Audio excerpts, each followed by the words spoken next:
Peveril Castle lies in the heart of the Peak District in the village of Castleton, named after it. Between 1066 and 1080, William Peveril the Elder, the alleged bastard son of William the Conqueror, established the castle after the Norman invasion. Unusually for a Norman fortress, a lot of the initial structures were built in stone rather than timber. The castle is first recorded in the Domesday Book in 1086 as William Peveril's Castle of Peak or the Peak's Arse, making it the only castle in Derbyshire mentioned in the survey. In 1155, the Crown seized the castle after William Peveril the Younger was accused of treachery, allegedly poisoning the Earl of Chester against King Henry II. In 1157, King Henry II hosted King Malcolm IV of Scotland at the castle, where Malcolm paid homage to the English king. During a baronial revolt between 1173 and 1177, King Henry II heavily invested in the castle, and the stone keep, which still stands today, was constructed at a cost of approximately £184.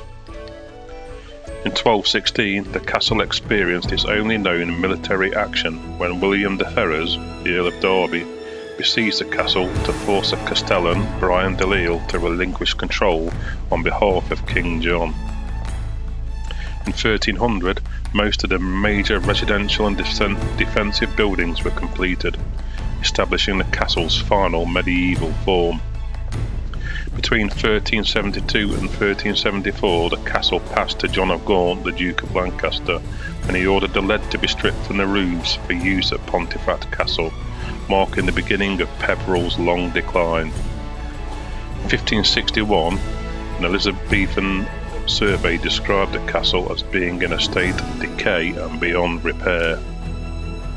In the 16th and 17th century, the castle falls into complete disuse as a fortress, where the keep was occasionally used as a local courthouse until roughly 1600. In 1822, the publication of Sir Walter Scott's novel Peveril of the Peak sparked a wave of Victorian tourism and interest in the ruins.